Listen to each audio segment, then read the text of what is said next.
Shalom, selamat pagi. Apa kabarnya? Hebat di sini udah serentak bilang seperti itu.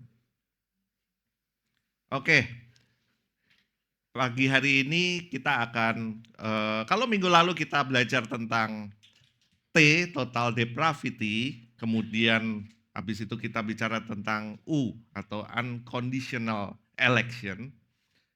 Hari ini belum melangkah ke L, belum melangkah ke limited atonement atau penebusan terbatas. Belum. Itu nanti 2 minggu lagi. Nah, hari ini akan ada tema bebas. Kenapa? Sebuah tema yang menjembatani antara U dan L. Supaya kita lebih ngerti lagi, karena gini, kenapa hari ini saya pengen membagikan temanya ini, Christ at the center. Karena seringkali kita ngaku orang Kristen, kita bilang kita sudah percaya Tuhan Yesus, tapi sebenarnya kita belum benar-benar percaya. Karena kita masih membawa diri kita masih membawa hati kita ini bukan ke Yesus. Yesus masih bukan menjadi pusat dari kehidupan kita. Yesus belum menjadi pusat di hati kita. Nanti kita akan melihat, Koref mah masa sih? Kan Yesus sudah menjadi pusat. Nah, nanti kita akan belajar. Habis kita belajar, kita coba kita introspeksi diri kita. Kita kalibrasi hati kita. Benar nggak sih Yesus tuh udah jadi pusat buat kehidupan kita? Nah, kita akan belajar dari Kolose 1 ayat 15 sampai 20. Kolose 1 ayat 15 sampai 20, nggak usah buka Alkitab saudara, karena saya yakin juga nggak ada yang bawa Alkitab buku lagi, semua udah di handphone. Ini di depan juga sudah ada, LED diciptakan untuk baca Alkitab, saudara.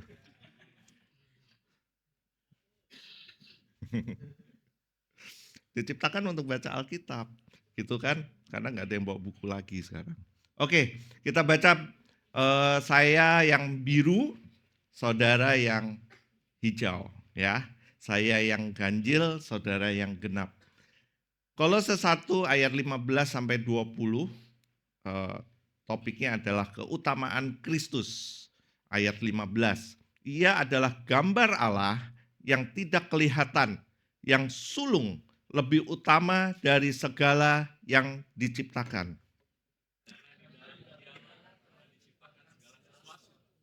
Yang ada di surga dan yang ada yang di bumi.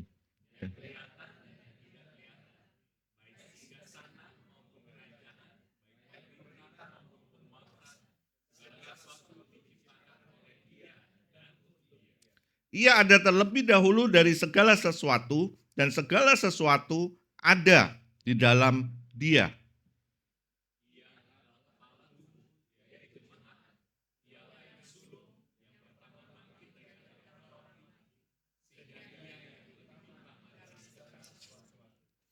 Karena seluruh kepenuhan Allah berkenan diam di dalam Dia.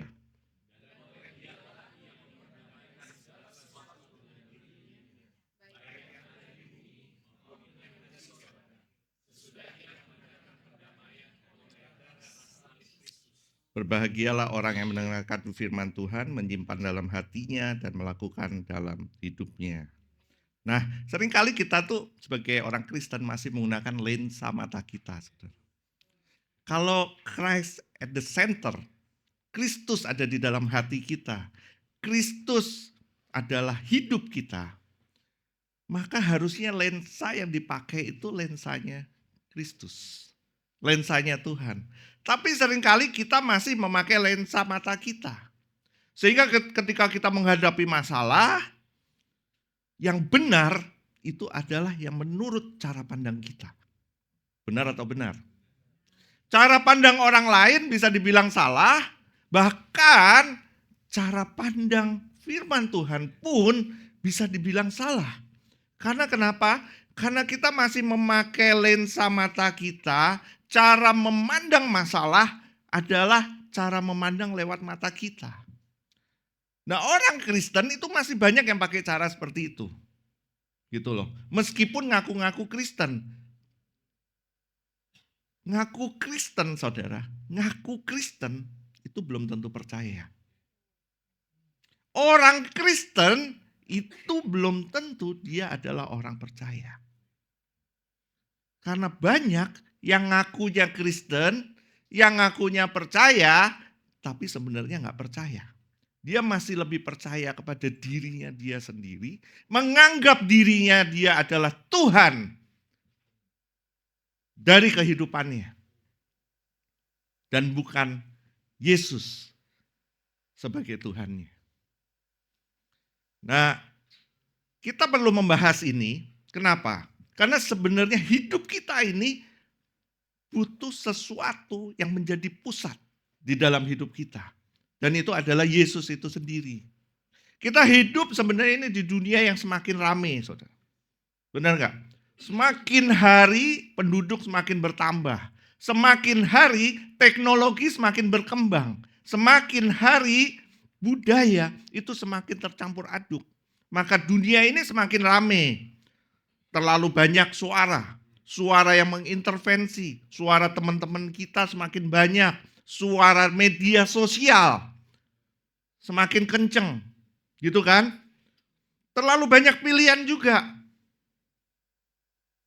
Kita harus memilih.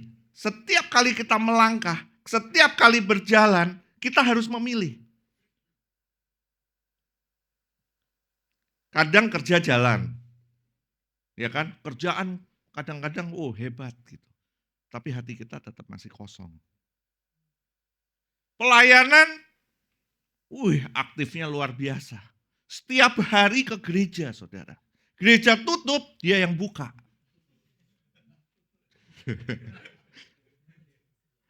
Soalnya di gereja nggak ada orangnya, gitu kan. Dia buka, rajin. Nggak tahu itu rajin atau pengangguran sih, saya juga nggak tahu. Rajin. Pelayanan, luar biasa.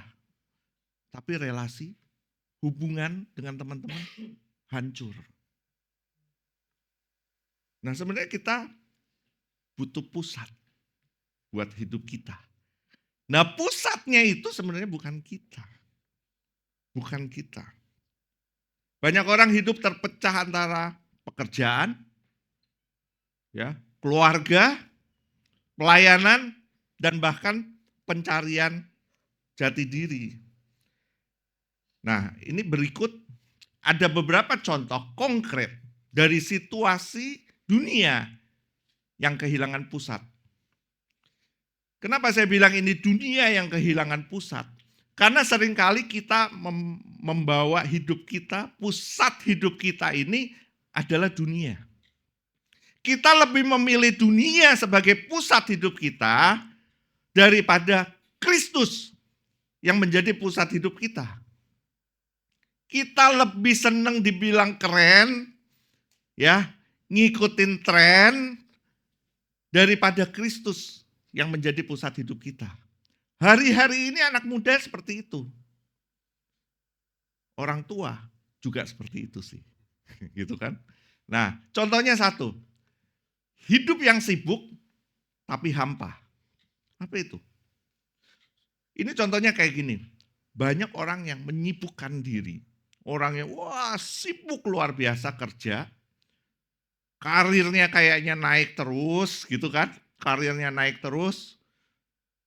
Gajinya naik terus juga.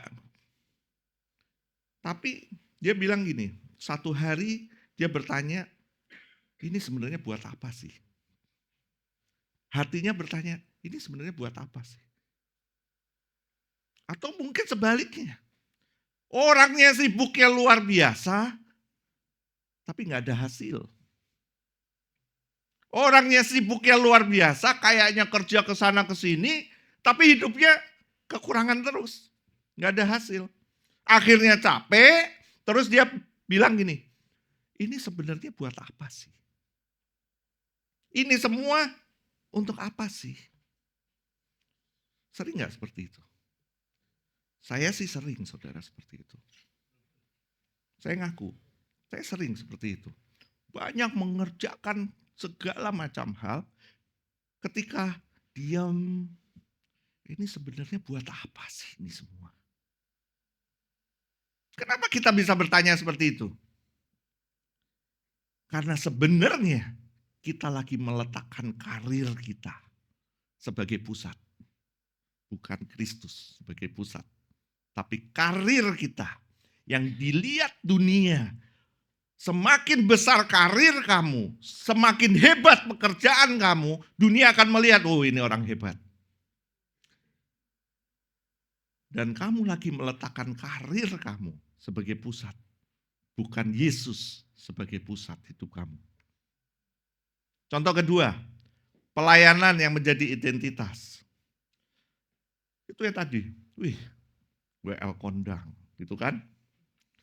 Sibuk ngurusin semua, ibadah diurus, WL diurus, khotbah diurus, musik diurus, gitu kan.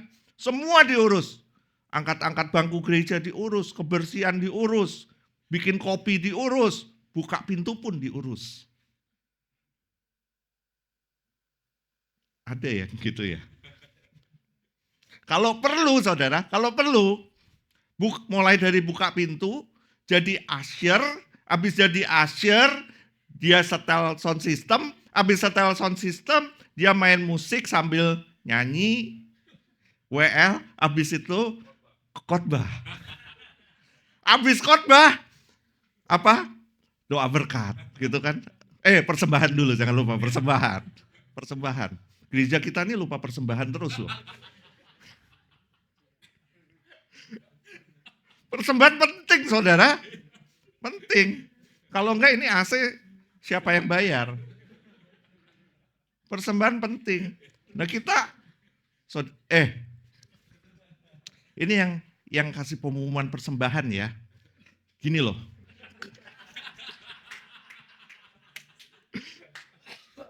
Mumpung nih ingat. Mumpung ingat. Ini barcode di depan jangan cepet-cepet hilang. Baru mau buka aplikasi, scan, udah hilang. Habis hilang ya udahlah nanti aja lah, gitu kan. Bener nggak? Bener. Nah, nanti pasangnya lama ya, pasangnya lama. Habis ibadah tampilin terus. Siapa tahu persembahan kita naik hari ini. Gitu kan? Ya jadi pelayanan luar biasa gitu. Tapi waktu dia istirahat, dia kayak kehilangan makna hidup. Seringkali kayak kehilangan makna hidup. Kenapa? Karena dia menjadikan pelayanan menjadi pusat hidup dia. Dan bukan Kristus. Jangan bilang pelayanan itu kamu melayani Yesus, melayani Tuhan. Siapa bilang Tuhan butuh dilayani, saudara? Tuhan gak butuh dilayani. Tuhan gak butuh dilayani. Dia maha kuasa. Dia bisa bikin apapun juga. Pelayanan adalah bentuk pengucapan syukur kita atas apa yang dia sudah kerjakan sempurna atas hidup kita. Atas apa yang dia sudah kerjakan di atas kayu salib untuk penebusan setiap kita. Karena sesungguhnya kita tidak akan pernah mampu menyelamatkan diri kita sendiri tanpa dia yang mau mati di atas kayu salib. Menebus setiap dosa-dosa kita dan menyelamatkan kehidupan kita. Karena itulah kita mengucap syukur. Sehingga ketika pengucapan syukur itu buahnya adalah aku pengen melayani. Jadi pusatnya itu. Pusatnya bukan karena gua pengen dilihat Tuhan, maka aku melayani. Enggak. Dia enggak butuh dilayani. Kita yang butuh dia, saudara. Bukan dia yang butuh kita. Sadari itu, saudara. Relasi romantis yang jadi segalanya. Apa itu relasi romantis yang menjadi segalanya? Kalau lagi jatuh cinta tuh. Siapa di sini yang lagi jatuh cinta? Yang lagi jatuh cinta. seluruh hidupnya ya, seluruh hidupnya buat pasangannya. Seluruh duitnya buat pasangannya.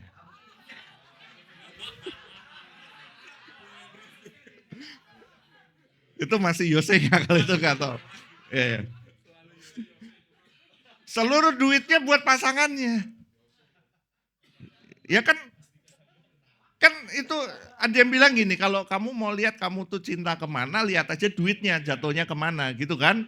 Nah itu, seluruh duitnya buat pasangannya. Seluruh tenaga, keputusan, semua buat pasangannya.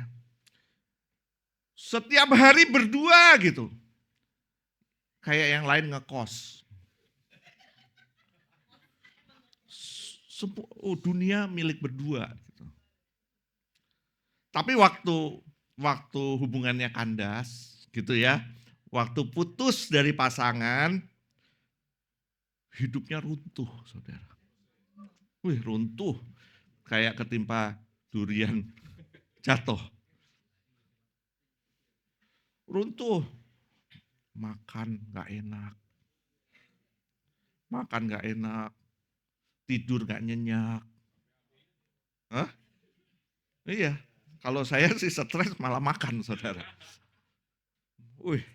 Gitu. Karena pusatnya bukan Kristus. Tapi pusatnya pasangan kita. Pusatnya manusia. Gitu kan. Ada lagi dunia yang lagi tidak punya kebenaran yang tegas. Nah di dalam budaya modern, orang bilang kebenaran itu relatif. Kamu punya versimu sendiri buat kebenaran, gua punya versi gua sendiri buat kebenaran. Lu punya kebenaran lu sendiri, gua punya kebenaran gua sendiri. Lu boleh ngomong sesuka hati lu, gua juga bisa ngomong sesuka hati gua. Lu gak usah ngurusin hidup gua. Urusin hidup lu sendiri. Gitu kan? Akibatnya apa? Moral jadi berantakan. Moral jadi kabur. Keputusan diambil berdasarkan perasaan kita. Suka-suka gua. Gua mau lagi sebel ya sebel aja.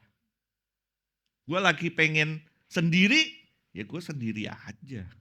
Gua lagi pengen marah, ya gua marah aja. Gua lagi pengen ngapain, ya gua ngapain aja terserah. Gitu kan, suka-suka gua. Jadi dunia ini lagi kehilangan kebenaran. Keputusan diambil berdasarkan perasaan dan bukan berdasarkan kebenaran. Karena kita sudah meninggalkan sang kebenaran itu sendiri dalam hidup kita. Siapa sang kebenaran itu? Yesus. Hidup kita menjadi Yesusnya. Bukan Yesus ada di dalam hidup kita, tapi hidup kita menjadi Yesusnya. Yang terakhir, anak Tuhan yang lupa prioritas. Sebenarnya contohnya ada banyak, saudara. Saya cuma ambil 5, kalau enggak khotbahnya enggak selesai-selesai. 5, anak Tuhan yang lupa prioritas. Semua diikutin. Retreat diikutin, ya. Seminar diikutin. Ikut STT, sekolah teologi gitu. Sambil enggak ngerti apa-apa. Gitu. Semua diikutin. Ibadah minggu paling rajin. Datang paling pagi karena jamnya salah.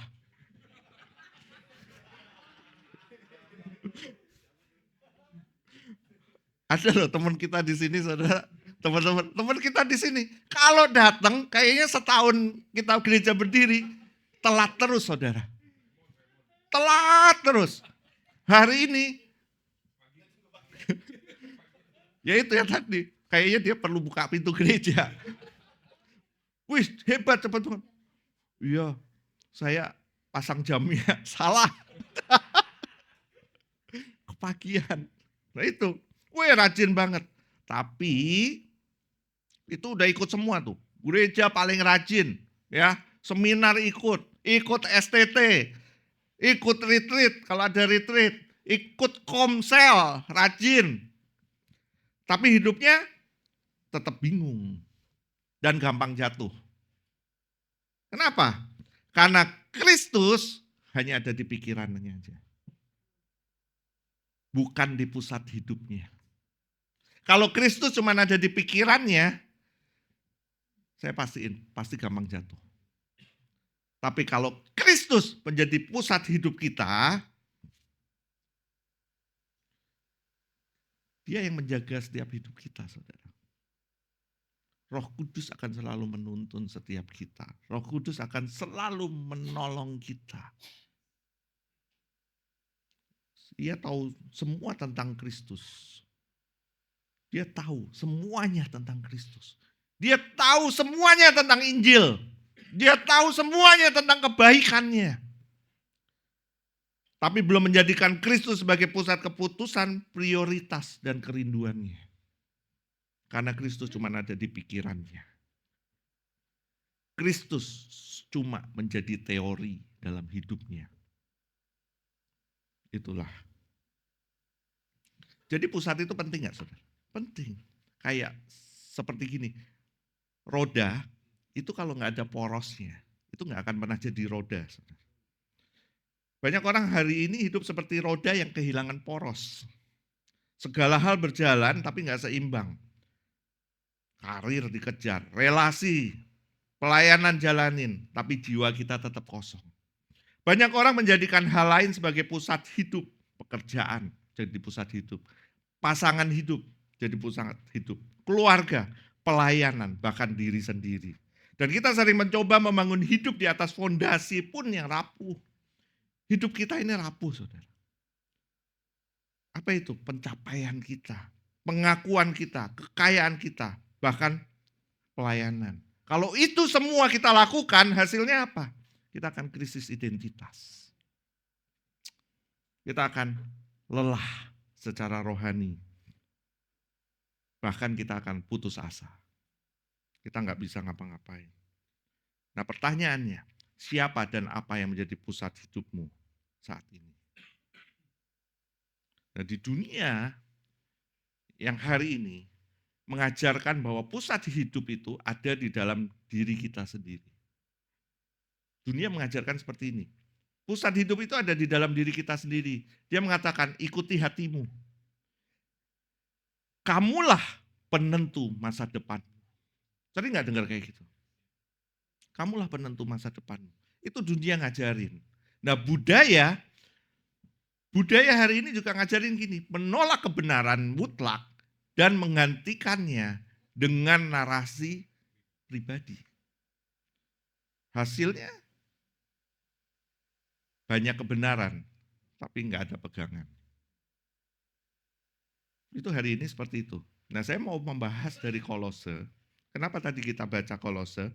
Karena ternyata di Kolose itu mengalami masalah yang serupa. Gitu kan. Jemaat Kolose itu lagi diguncang dengan berbagai macam pengajaran. Salah satunya adalah pengajaran tentang sinkretistik. Coba sebutin, sinkretistik. Salah, sebutin yang benar.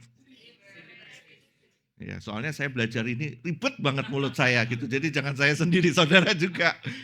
Ini, ya ajaran ini bilang gabungan dari berbagai macam unsur agama, kepercayaan dan sistem filsafat yang berbeda. Seringkali secara tidak konsisten untuk membentuk suatu sistem kepercayaan baru atau praktik religius yang tampak harmonis. Tapi sebenarnya mengaburkan atau mencampur adukan kebenaran. Oh ini tulisannya, sorry saudara, ini yang bikin bukan Yusak. Yang bikin saya. Jadi rada beda gitu hari ini. Ya ini, apa namanya, seperti ini. Contohnya apa? Contoh ajarannya apa? Mencampur ajaran Kristen dengan unsur agama lain. Misalnya seseorang ngaku Kristen tapi percaya pada reinkarnasi misalnya. Atau ibadah Kristen yang dicampur dengan ritual perdukunan atau mistik lokal.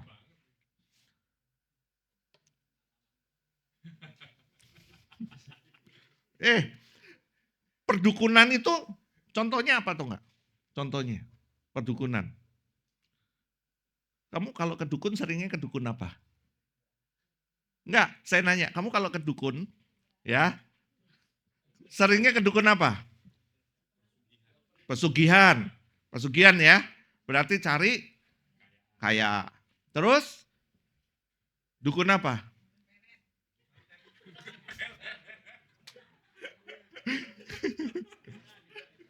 Dukun ini, dukun cari sembuh, bener nggak? Cari kesembuhan. Nah, seringkali kita ke gereja, kita mau cari kekayaan, saudara. Seringkali kita ke gereja, kita mau cari kesembuhan. Bener atau bener?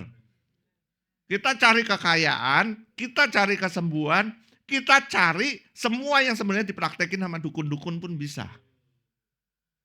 Nah, kita seringkali ke gereja seperti itu. Dan gilanya, gereja hari ini banyak yang menawarkan hal-hal seperti itu. Datang ke gereja sini, pasti engkau akan disembuhkan. Datang ke gereja sini, pasti engkau akan berkelimpahan. Itu lagi mempraktekkan praktek-praktek perdukunan, saudara. Atau okultisme. Saya berani ngomong seperti ini. Karena sebenarnya, kalau kita ngomong tentang berkat, dia udah memberikan berkat buat kita yang terbesar. Yaitu berkat keselamatan yang kita terima itu. Kita nggak akan pernah bisa apa-apa tanpa keselamatan itu. Karena kita sebenarnya kita hari ini mati. Kalau kita bisa hidup, karena siapa? Karena dia udah memberikan kehidupan buat kita. Berkat itu bukan ketika kamu sakit, terus kamu menjadi sembuh. Atau kamu nggak punya duit, terus kamu bisa punya duit. Bukan, berkat itu nggak bicara tentang itu. Berkat itu bicara tentang kasih karunia yang Tuhan berikan buat setiap kita. Kebaikannya yang dia berikan buat setiap kita. Kalau saudara googling, ya, coba ketik berkat menurut Kamus Besar Bahasa Indonesia. KBBI. Keluarnya apa? Keluarnya saya ngomong ini tadi. Keluarnya bukan berkat itu apa? Berkat adalah duit. No. KBBI aja tahu. Tapi gereja hari ini menyelewengkan itu semua. So kita gereja, kita harus kembali kepada sola scriptura. Kita kembali kepada firman yang tertulis. Kita kembali kepada Kristus sebagai pusatnya. Amin. Contoh kedua, mengadopsi simbol atau praktek non-Kristen dalam konteks ibadah atau spiritual. Contohnya penggunaan jimat, feng shui, tarot, meditasi atau kerangka spiritual timur dalam doa Kristen. Oh, aman, gak ada itu jimat. Banyak. Banyak saudara. Wih, kayaknya saya kalau nggak pakai kalung salib ya, hidup ini nggak berarti. Kalau salib ini harus nempel, gitu kan. Ada yang jimatnya Alkitab, saudara. Jimatnya Alkitab, ya, itu naruhnya harus benar. Kita harus hormati Alkitab. Hormati Tuhan, bukan Alkitab. Banyak itu kejadian. Secara nggak langsung jimat-jimat itu sebenarnya ada, cuman nggak kelihatan. Saya dari saya sebelumnya juga ada di komunitas yang menggunakan jimat-jimat Kristen untuk ritual ibadah. Jadi banyak, saudara. Ada juga relatisme teologis. Semua agama dianggap benar atau setara dalam menyelamatkan. Kristus dipandang hanya sebagai salah satu dari banyak jalan kepada Allah. Hari-hari ini banyak nih yang kayak gini. Kita lihat talk show, kita lihat sosial media, kita bilang bahwa asal kamu bisa berbuat baik aja, sebenarnya kamu bisa selamat. No, firman Tuhan jelas bilang bahwa Kristus, bahwa Yesus adalah satu-satunya jalan untuk menuju keselamatan itu. Gak ada nama lain di bawah muka bumi, di bawah kolong langit ini yang bisa menyelamatkan saudara selain Yesus. Tapi hari ini kan banyak. Baru-baru ini juga ada hamba Tuhan besar yang kepleset. Saya yakin dia kepleset. Tapi ngomong seperti itu. Yang penting bikin baik aja. Berbuat baik aja, kamu selamat. Dia lupa ada ayatnya. Bukan dengan perbuatan baik kamu diselamatkan, tapi semua karena anugerah daripada Kristus itu sendiri. Lupa. Contoh lain, mengutamakan pengalaman subjektif di atas kebenaran. Wahyu tertulis. Menilai kebenaran berdasarkan perasaan atau pengalaman spiritual, bukan berdasarkan Alkitab. Ini gereja juga banyak saudara hari ini. Menggunakan kesaksian pribadi, ya, didoktrinisasi, kemudian jemaat suruh jalanin semua. Hari 7 tahun yang lalu saya bangkrut saudara. Kemudian saya berdoa, Tuhan bilang saya harus puasa. Habis puasa, saya udah puasa, tengah-tengah Tuhan bilang saudara, saya harus menabur. Tuhan gimana, saya gak punya duit. Beri dari kekuranganmu. Habis itu kita doa syafaat. Kenapa doa syafaat? Supaya berkat bangsa-bangsa itu mengalir kepada orang percaya. Gitu kan. Saudara tahu apa yang terjadi? Setelah saya melakukan itu semua, saya diberkati. Utang saya lunas. Gitu kan? Maka itu kalau saudara hari ini mengalami hal yang sama seperti saya, saudara mengalami kebangkrutan, saudara banyak hutang, so hari ini kalian kembali kepada Tuhan, berdoa ya, ambil puasa, habis ambil puasa jangan lupa menabur.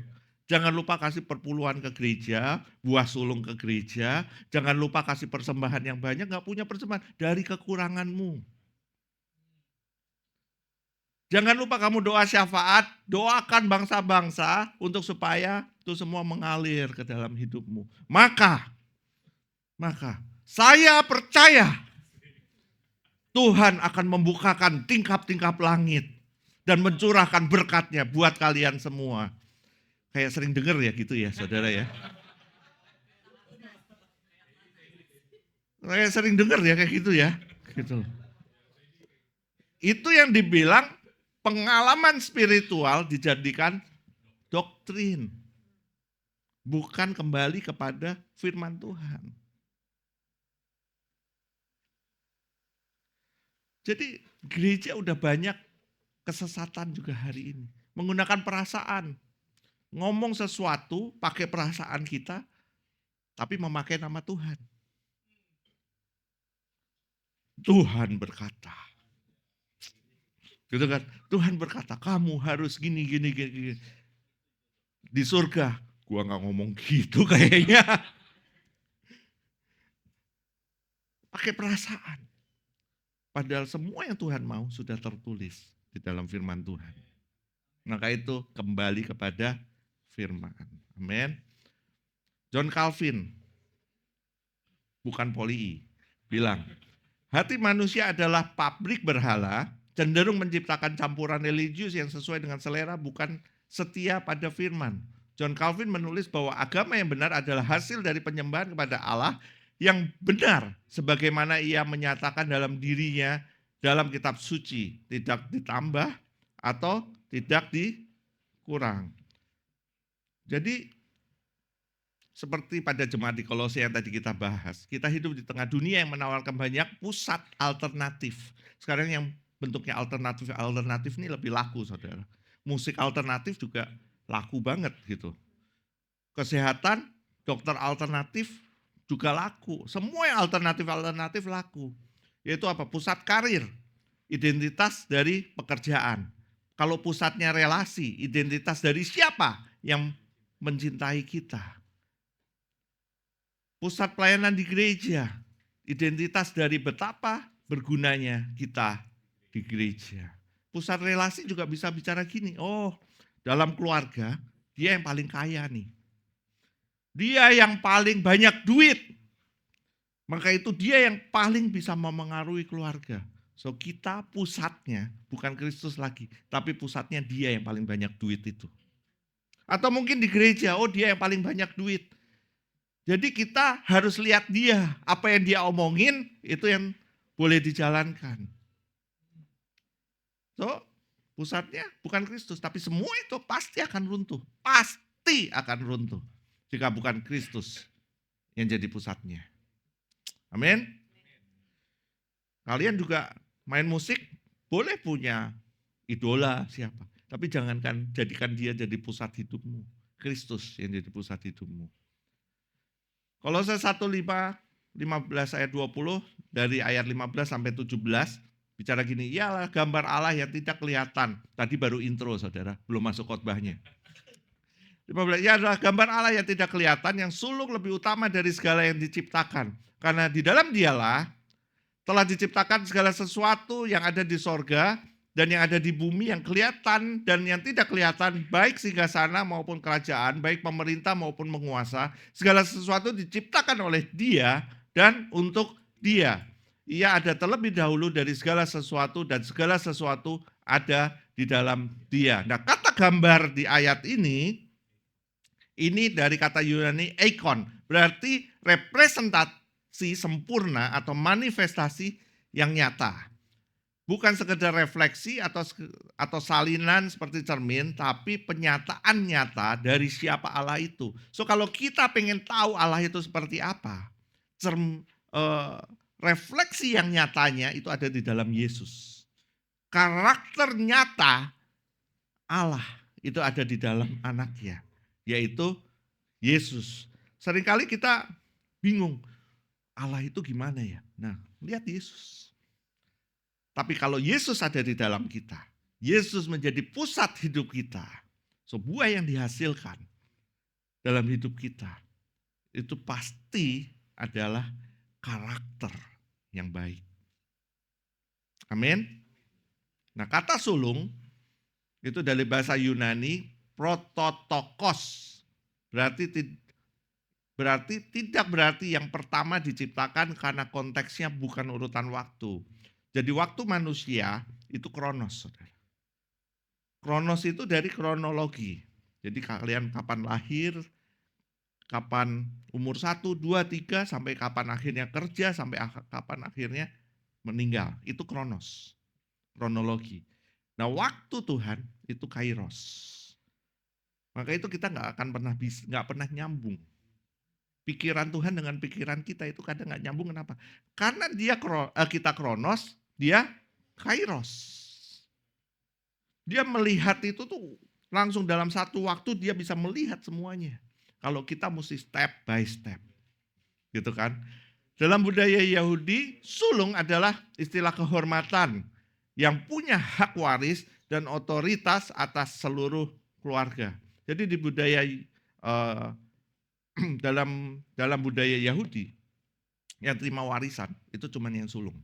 Maka itu kan ada kisah tuh memperebutkan hak kesulungan.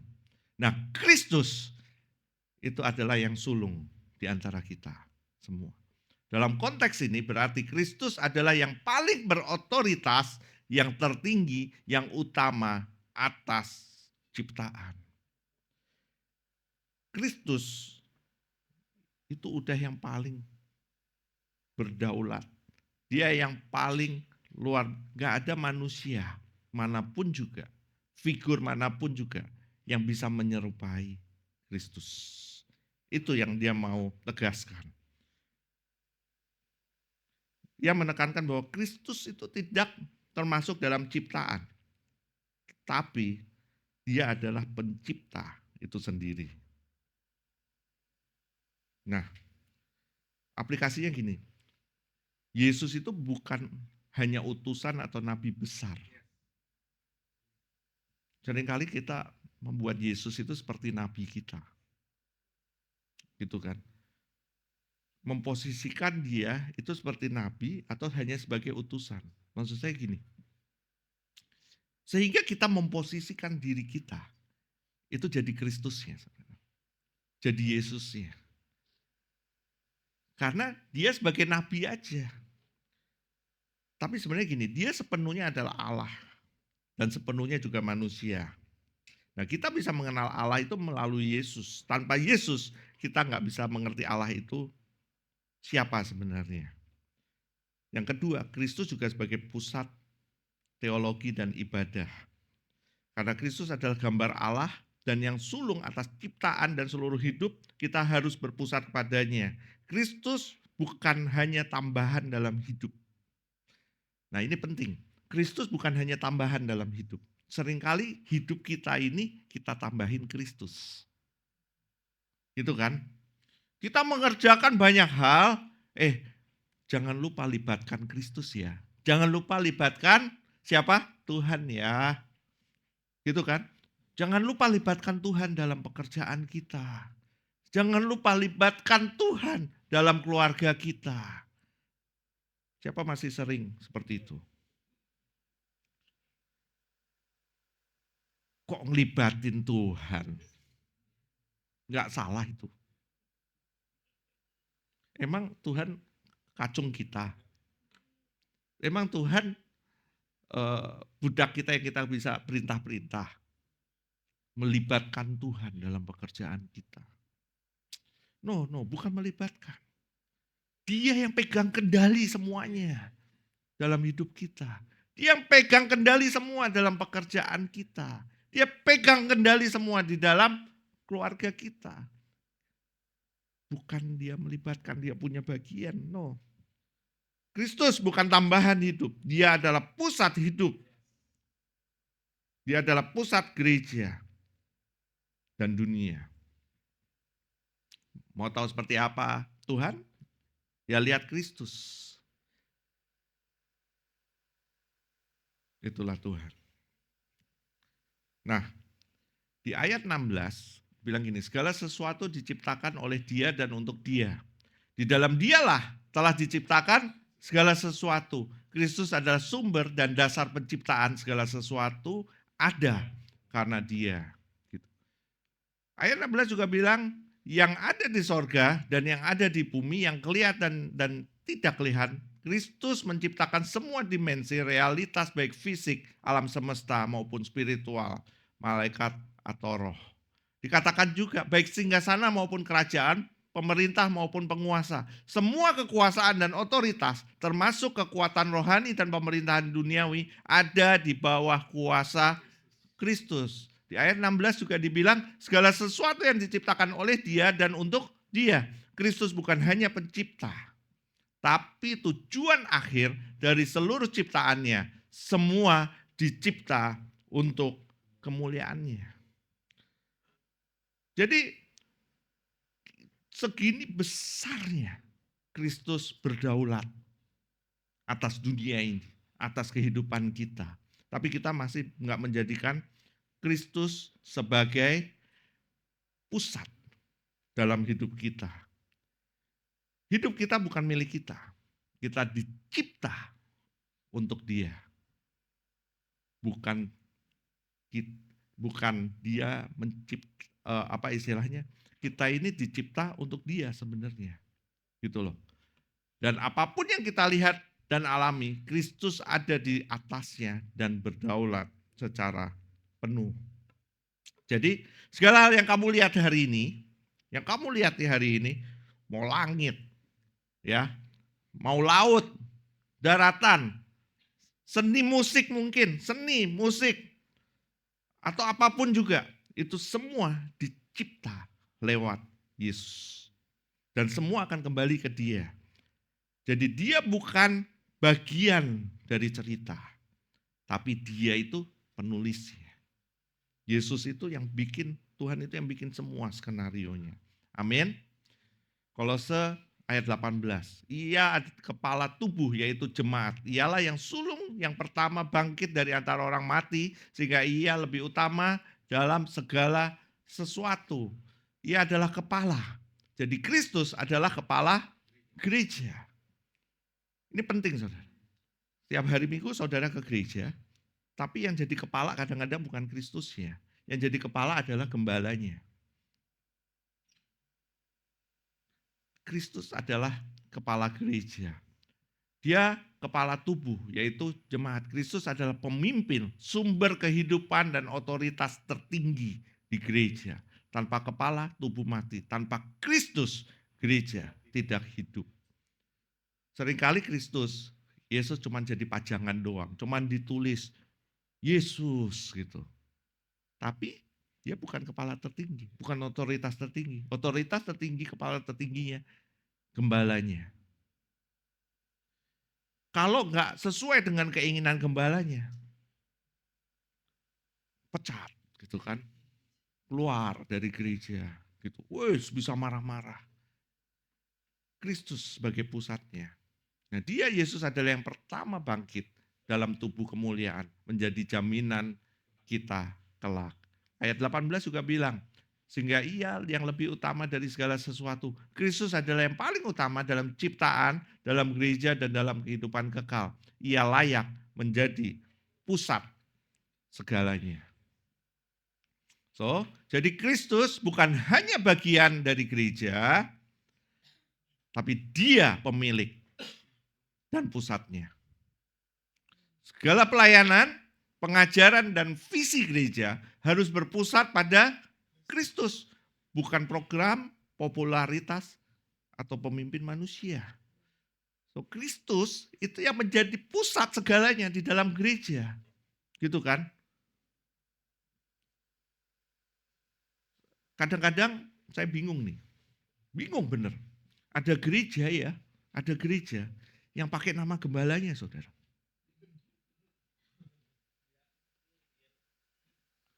Mau disingkat kek, mau gimana, tapi sebenarnya itu nama gembalanya.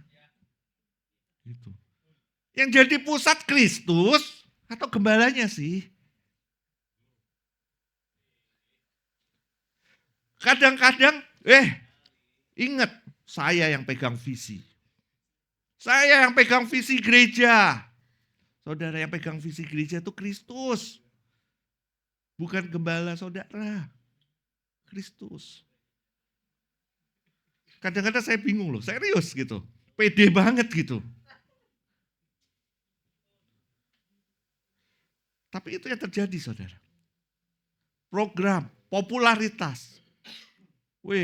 Gereja ya, kalau mau ada pembicara tamu, publikasinya gede-gede gitu. Datanglah, datanglah, datanglah, hadirilah. Terus ada fotonya pendetanya gede gitu kan. Karena kenapa? Mengandalkan popularitas hamba Tuhan untuk narik jemaat datang ke gereja.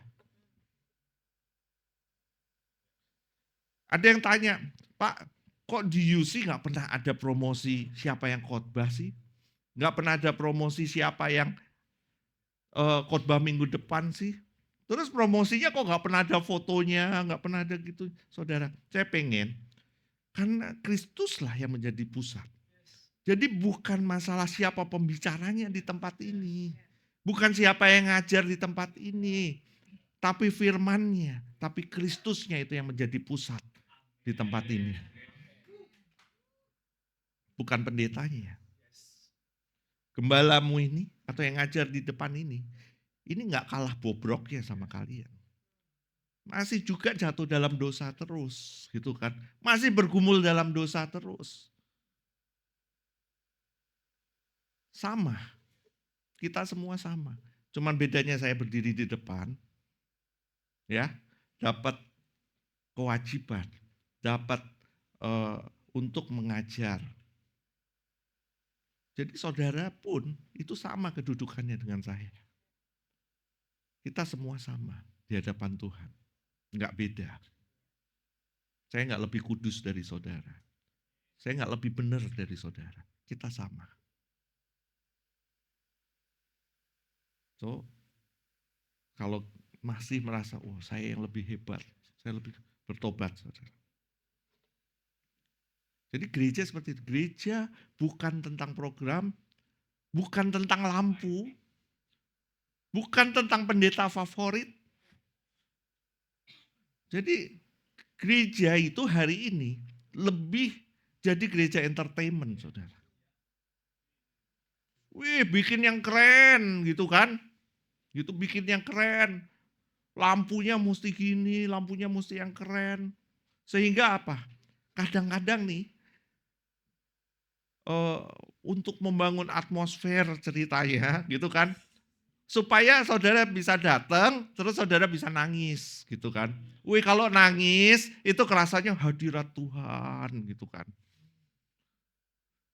Padahal saya ke Disneyland, saudara. Nonton itu parade, nangis juga, saudara.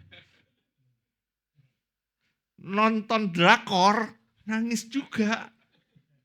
Terakhir kemarin nonton film Jumbo, nangis juga. Jadi kalau pengen nangis, nggak perlu ke gereja. Serius.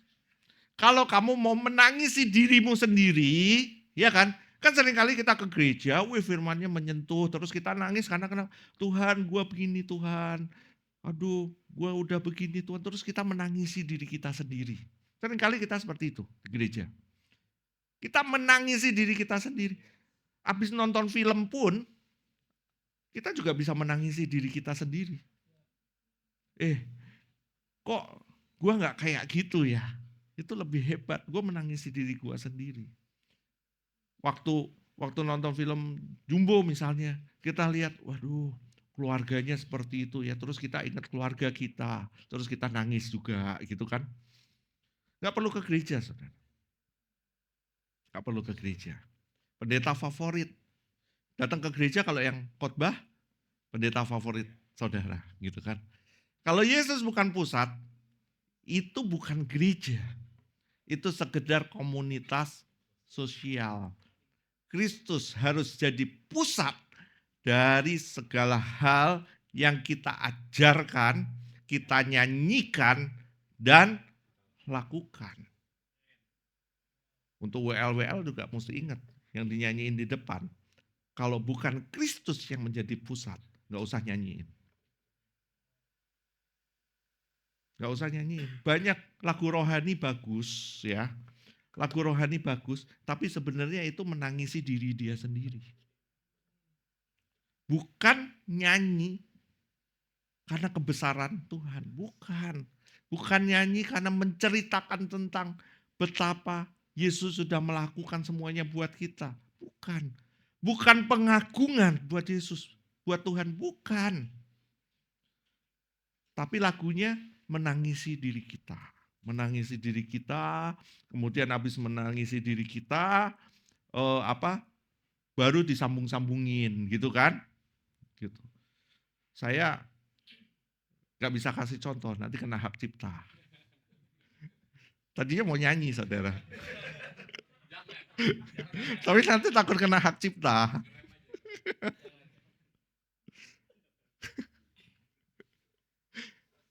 Itu yang terjadi. Jadi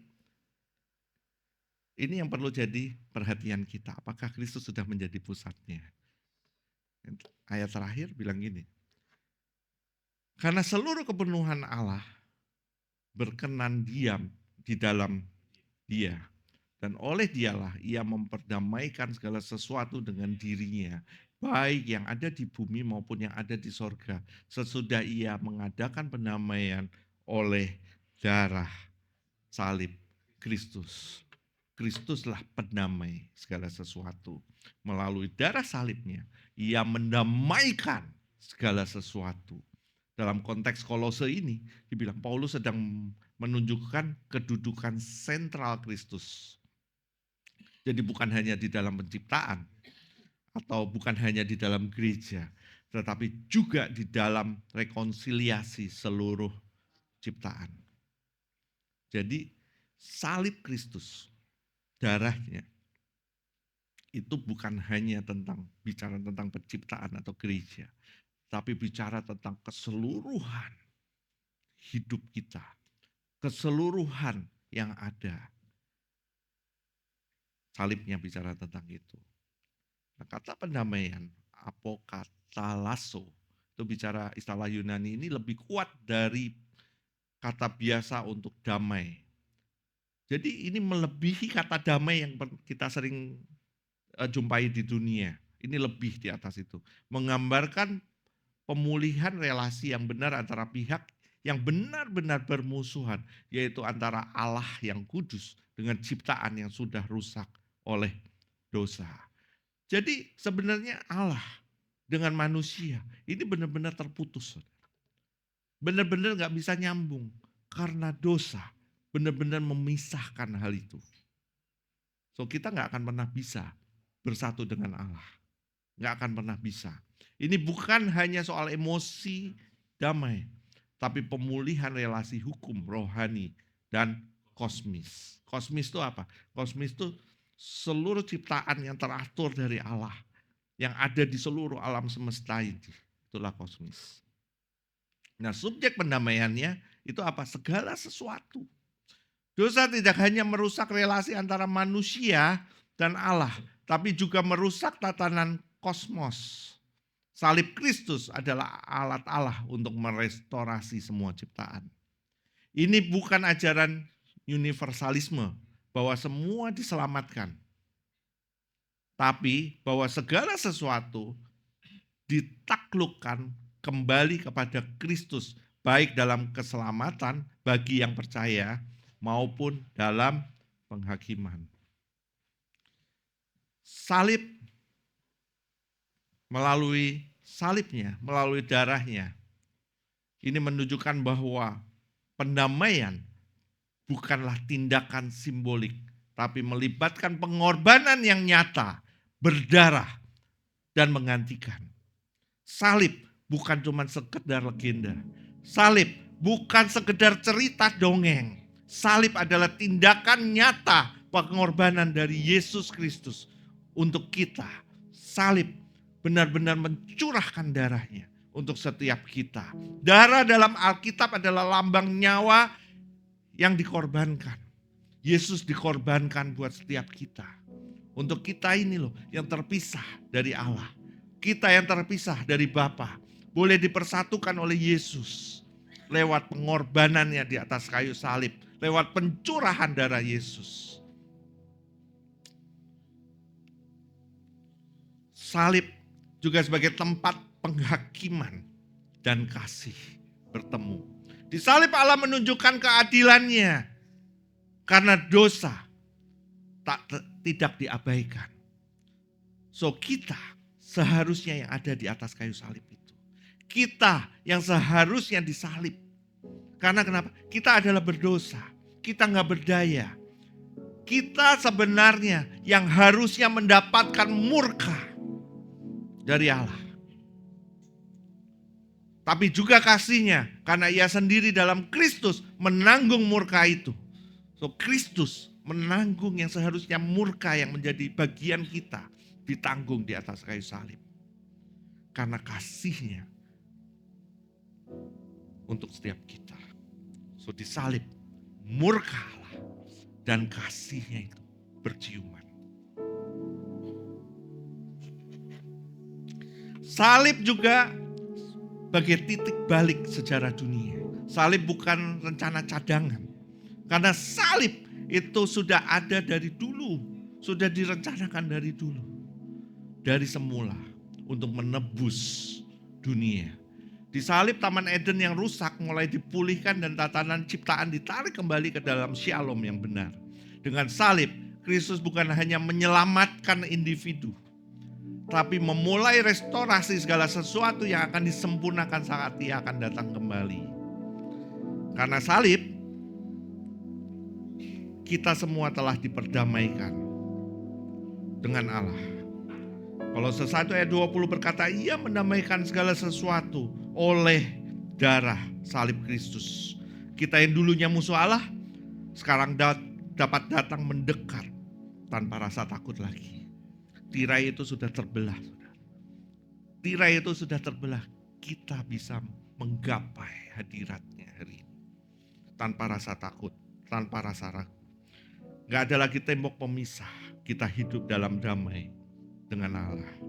Karena salib tidak lagi dihukum. Roma 8 ayat 1 bicara, demikianlah sekarang tidak ada penghukuman bagi mereka yang ada di dalam Kristus. Hukuman dosa sudah ditanggung sepenuhnya di atas kayu salib oleh Kristus buat setiap kita. Kita tidak lagi hidup dalam ketakutan akan penghakiman, tapi kita dalam sukacita sebagai anak-anak Allah.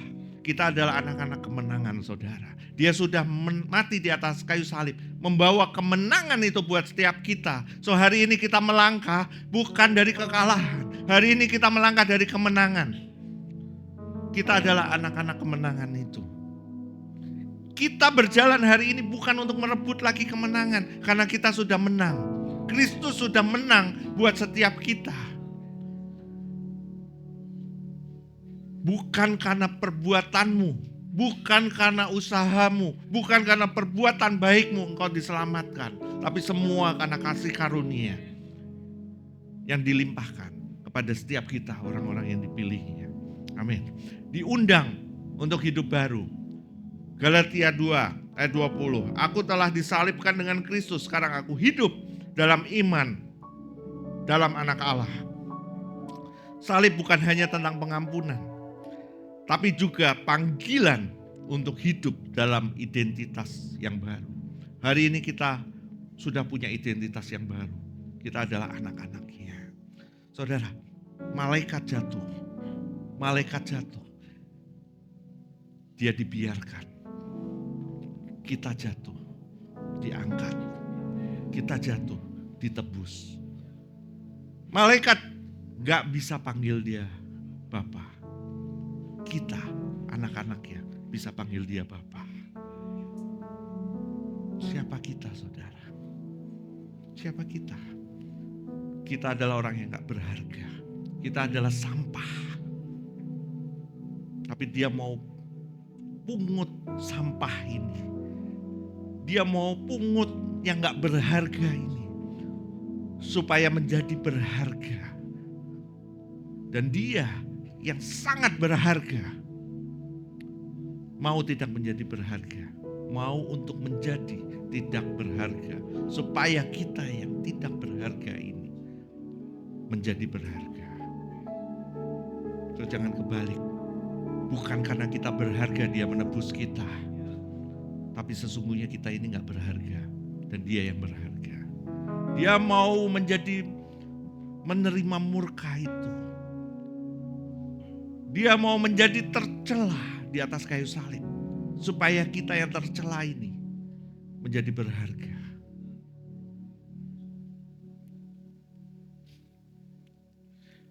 Karena salib, kita bisa mengampuni orang lain. Sama seperti Allah di dalam Kristus telah mengampuni kamu. Karena kita telah diampuni secara radikal, kita pun dipanggil untuk mengampuni secara radikal. Kita diampuni di atas kayu salib, itu secara radikal. Dia bayar semuanya lunas, tuntas. Sebenarnya kita gak layak diampuni. Ada berjuta-juta alasan, bahkan tak terhingga alasan untuk dia tidak mengampuni kita. Tapi dia mau turun. Bahkan Allah mengirimkan anaknya yang tunggal, anak yang paling berharga, untuk menebus setiap kita. So hari ini, kalau dia mengampuni kita secara radikal, karena salibnya, kita pun mampu mengampuni teman-teman kita mungkin. Yang mungkin kita merasa dia yang salah. Dia yang harusnya minta maaf. Dia yang gak benar. Siapa kita, saudara? Kita ini bersalah juga. Kita ini gak benar juga. Tapi dia mau mengampuni. So kalau kita gak mau mengampuni, siapa kita? Siapa kita? Apakah kita Tuhan? Apakah mungkin kita Yesusnya itu sendiri? Hari ini, karena salib itu memampukan kita untuk kita bisa mengampuni. Karena salib juga hidup dengan tujuan yang kekal.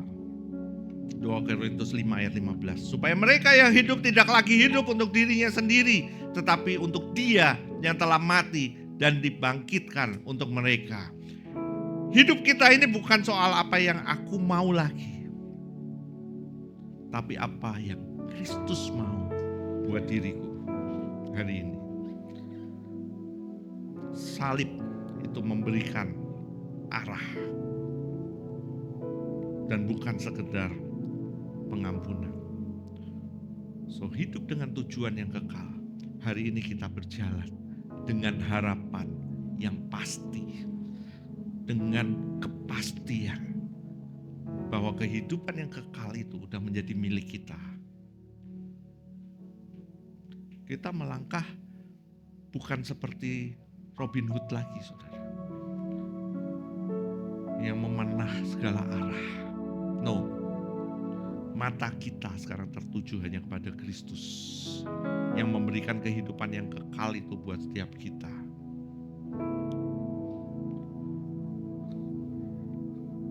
Kita diselamatkan, maka kita akan berbuah. Kita udah gak lagi mengejar namanya keselamatan itu. Firman Tuhan yang mengatakan, kerjakan keselamatanmu. Itu dalam bahasa aslinya, work out your salvation, bukan work for your salvation. So, hari ini kita udah gak kerja lagi untuk menggapai keselamatan. Tapi apa yang kita lakukan hari ini, itu semua karena apa yang Kristus sudah lakukan buat setiap kita di atas kayu salib. Maka kita mampu hari ini berjalan, melangkah. Karena keselamatan itu sudah ada di dalam kita. Karena penebusan itu sudah ada di dalam kita. Karena kemenangan itu sudah ada di dalam kita. So, hari ini kita dengan tanpa ragu, kita bisa melangkah. Amin. Solidio Gloria. Yuk kita berdoa.